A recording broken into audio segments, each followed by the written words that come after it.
The year was 1943. An October sun barely warmed the fields of Camp Concordia, Kansas. From the roof of a barn, German prisoners of war stood silently, watching an American farmer on his tractor. One man, deliberate and steady, guided a massive machine across endless fields, lifting and turning crops with a rhythm that seemed unstoppable. The prisoners laughed, mocking the slow pace. Yet something about the way he moved did not match their expectations. This was Werner, 24, from a small village near Munich. He had grown up working on a family farm, learning speed, precision, and teamwork. Now he watched Earl Morrison in his 50s maneuvering a John Deere tractor alone, moving more produce than an entire team of German farmers could in the same time. Werner whispered to his friend Klaus in German, "This is why they will lose the war. Look at this inefficiency." Klaus laughed, dismissing it as an American oddity. The Germans had been taught to see quality and skill as supreme, assuming numbers alone could not compete with perfection. Yet Werner quickly realized that America had built something different, systems designed to multiply effort. Each day, Earl's tractor moved hundreds of liters of produce across the farm, and one operator managed it all. By the end of the first week, Earl had harvested more than Werner's family could in an entire season. The machine never tired, never complained, and required only brief pauses for fuel or maintenance. Werner began calculating in his mind. His village farm took a week to harvest 20 liters. Earl handled 500 liters with one machine. It was impossible, and yet it worked. Day after day, Werner observed the methodical pace, the mechanical precision, and the quiet persistence. Slowly, the laughter turned to astonishment. One evening, Werner approached Earl through a translator. "Where does all this produce go?" 500 liters. Is that even needed?" Earl explained that some fed livestock, some went to local towns, some were sold to elevators, and some shipped to cities like Chicago and New York, even supporting troops abroad. "Each farm contributes to a larger system," Earl said. "The system feeds the nation." Werner's mind raced. He saw a network of farms, infrastructure, banks, transport, and markets, all working together as one. One machine, one operator, feeding hundreds. That night, Werner could not sleep. He imagined the scale if every American farm worked like this. Millions of liters produced, cities and armies fed, nations supplied. Germany, with its small, scattered farms, could not hope to match it. "We thought their industry weak," he whispered to Klaus. "Cheap products, mass quantity without quality. But this is strength." In the following days, Werner gathered the other prisoners. They learned the lesson of machines, systems, and scale, slow or small alone, yet unstoppable when organized. One American farmer could outperform 20 Germans not because he was stronger, but because the system was designed to absorb errors, continue working, and multiply output. The prisoners began to understand that true power lay not in individual skill, but in interlocking systems that worked even when humans were imperfect. By the end of the week, Werner realized something profound.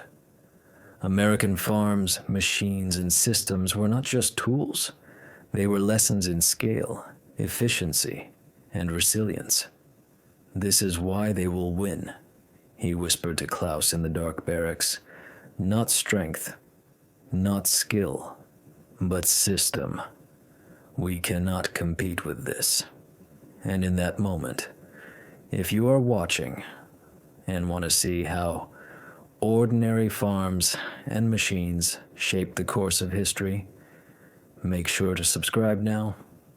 The story you are about to witness will reveal the extraordinary scale and ingenuity that astonished even the most experienced German prisoners. The sun rose higher over Camp Concordia, casting long shadows across the fields as Werner and the other prisoners returned to their assigned work. The quiet hum of the tractors filled the morning air, a rhythm that felt almost impossible to match. Each machine moved steadily, seemingly without effort, pulling and lifting with mechanical precision. Werner watched closely, noting how one man on a single machine could accomplish what 20 laborers could not. It was methodical, relentless, and utterly efficient. The lesson of scale was no longer theoretical. Day by day, Werner observed the careful orchestration of American farms, tractors moving in precise patterns, mechanical pickers harvesting crops in endless rows, and irrigation systems delivering water exactly where it was needed. He began to see the power of systems, not individual skill, not brute force, but networks designed to multiply output, absorb error, and continue running without pause. Every small part worked toward a larger whole, and together, they created a force that was greater than the sum of its parts. "Look at this," Werner whispered to Klaus, pointing to a mechanical corn picker slowly moving down a row. "One machine, one man, hundreds of liters." Klaus squinted, still skeptical, but even he could not deny the quiet efficiency unfolding before them. The prisoners had been trained to value perfection, to believe that human skill alone determined outcomes. Yet here was proof that the system, carefully constructed and coordinated, could outmatch even the most experienced hands. By mid-morning, Werner was no longer just observing, he was calculating. His mind raced through numbers, comparing yields, speed, and manpower. One tractor could cover acres in a single day that would have taken a team of Germans a week. One operator could sustain the output of an entire village. It was more than productivity. It was a revelation, a glimpse into a world where labor, machinery, and planning were inseparable. The Americans, of course, did not think of themselves as extraordinary. Earl Morrison guided his tractor with quiet concentration, adjusting levers and watching dials. He had done this every day for decades. Yet what seemed ordinary to him was extraordinary to the prisoners. Each movement was precise, economical, and relentless. Werner realized that the power was not in the hands of a single man. It was in the design of the entire system, in the way each piece worked together, and in the endurance it enabled. By the second week, Werner had begun sharing these observations with the other prisoners. "It is not strength," he told them. "It is not skill. It is the system, the machines, the planning, the coordination. They do not tire. They do not complain. They continue." The others listened intently, some nodding, others frowning, trying to reconcile what they had been taught with the reality before their eyes. Slowly the lesson sank in. One American farm, working in harmony with machinery and infrastructure, could outperform an entire German village. Even in the evenings, after the workday had ended, Werner could not stop thinking about the scale. He walked among the tractors, examining gears, hydraulic pumps, and engines. Each piece was simple enough for a farmer to repair, yet together they created output that seemed impossible. "Efficiency," he murmured, "not perfection. Efficiency multiplied across a system." That night, the prisoners gathered in their barracks. Werner spoke through a translator, outlining what they had seen. He explained how American farms were connected to towns, cities, markets, and armies. One tractor, one operator, feeding hundreds. The magnitude of this system was staggering, and even the most skeptical POWs began to understand. The war, Werner realized, would not be won by single acts of brilliance, but by systems that could continue, adapt, and multiply indefinitely. By the end of the second week, Werner's astonishment had turned to conviction. He shared a final thought with Klaus in the dark barracks. "This is why they will win. Not because of strength, not because of skill, but because they have built a system that works, even when humans fail. We cannot compete with this. The prisoners absorbed the words, the weight of reality settling in with every thought of acres, tractors, and endless rows of crops. And if you are watching this, think for a moment. Ordinary machines, quiet routines, and careful planning shaped the outcomes of nations. To see the rest of this story and understand how systems can outmatch even the most skilled individuals, subscribe now and join us as we reveal the hidden forces behind history.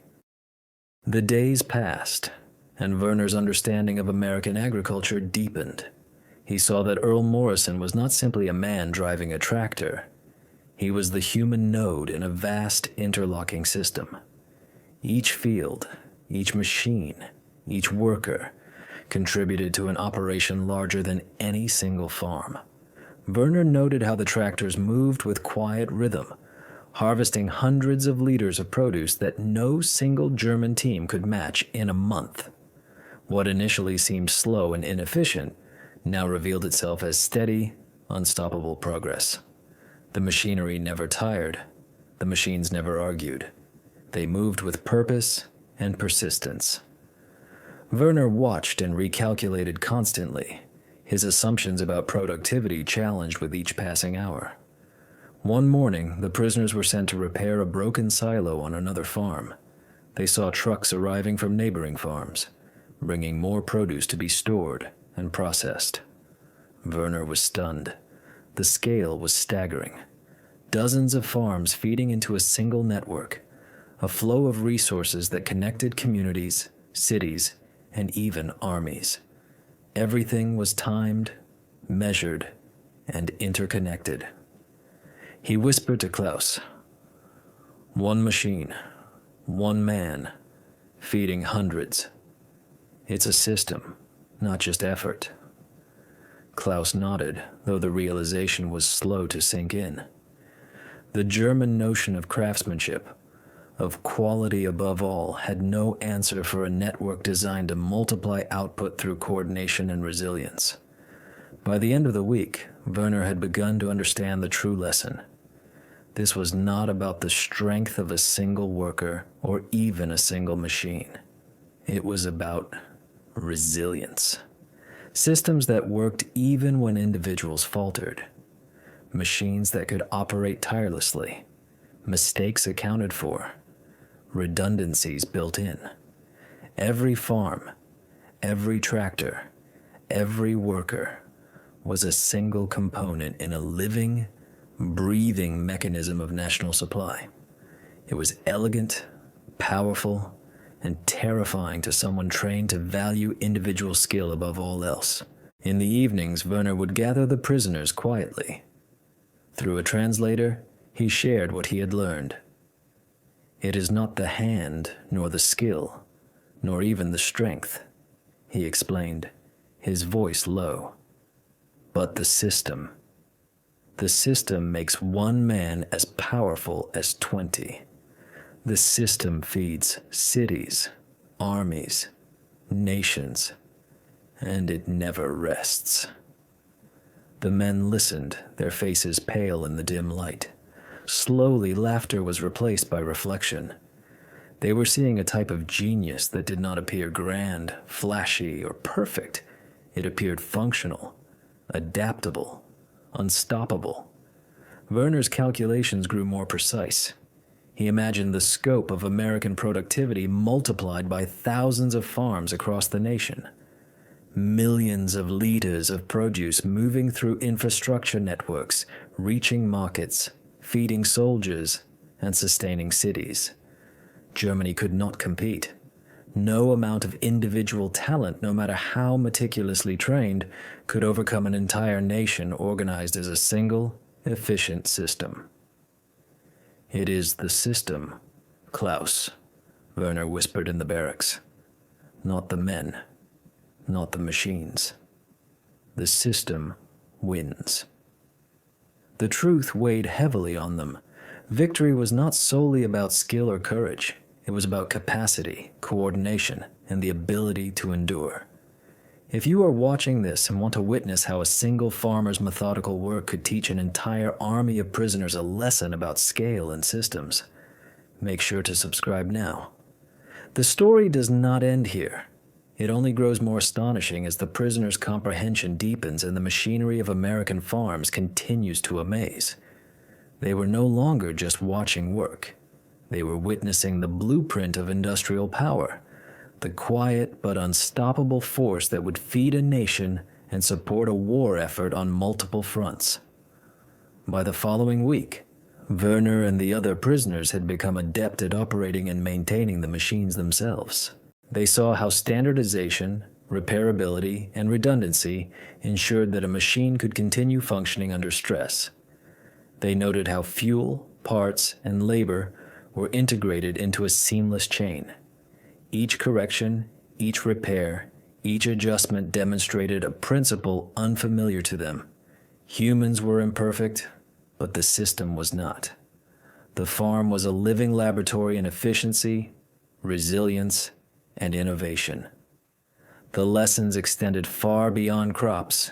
They illuminated the principles that would sustain America in the industrial and military arenas for decades. The days turned into weeks, and Werner continued to witness the relentless efficiency of the American farming system. Every morning, the fields stretched endlessly, the tractors gliding with mechanical precision, the same rhythm repeated over and over, yet never losing momentum. Each machine, each operator, each farm contributed a single thread to an invisible web of productivity that seemed to have no end. Werner's skepticism had long vanished, replaced by awe. It was not the skill of one man or even 100 men that created this scale. It was the system itself, the careful orchestration of countless elements, all working in harmony. He observed his small adjustments, how fuel was rationed, how parts were standardized, how simple repairs could be performed on the spot, allowed the machinery to continue without interruption. Unlike the German farms he knew, where perfection was demanded at every level, here imperfection was expected and absorbed. Machines could break, operators could err, yet the system compensated, adjusted, and carried on. Werner began to understand that this was not merely farming. It was industrial warfare disguised as agriculture, a preparation for scale that no isolated effort could match. One evening, Werner walked among the fields, his eyes tracing the endless rows, imagining the impact if every American farm worked this way. Millions of liters of crops would flow seamlessly from fields to towns, to cities, to armies across the ocean. He realized that America's strength was not in a single farmer's hands, but in the invisible network linking hundreds, thousands of farms into a single organism of production. He whispered to Klaus, "It is not their hands, not their tractors alone. It is their system. We cannot compete with this." The prisoners began discussing this quietly among themselves. They compared their experiences, their methods, their expectations, and found the contrast staggering. One American farmer, methodical, unhurried, could produce what 20 Germans could not. And it was not raw labor that made the difference. It was organization, planning, and infrastructure. Werner realized that this quiet lesson on a Kansas farm illustrated why Germany could never match the full scale of American production, nor the efficiency that multiplied their efforts beyond individual strength. As the harvest continued, Werner saw how the system extended beyond the farm. Railways, elevators, markets, towns, and eventually ports all worked in coordination. The machinery of agriculture had become the machinery of supply and resilience. This was not magic, nor luck. It was deliberate, methodical, and relentless. And the prisoners began to understand that the lesson was universal.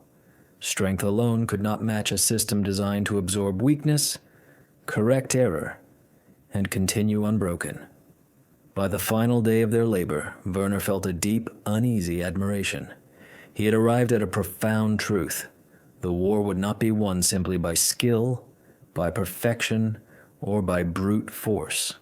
It would be won by those who had built systems capable of multiplying effort, protecting against error, and sustaining operations over time. One machine, one man, one farm. These were not mere tools, but components of a force far greater than any individual could grasp. And in that moment, if you've been captivated by the sheer ingenuity and scale of the American farming system, and how it revealed the hidden strengths that shaped history, make sure to subscribe now. Hit the like button if you were amazed by what one farmer could accomplish alone, and leave a comment sharing your thoughts on how systems, not just skill, determine success. Every view, every share, and every discussion helps us explore these incredible stories from the past and see the lessons they still hold today.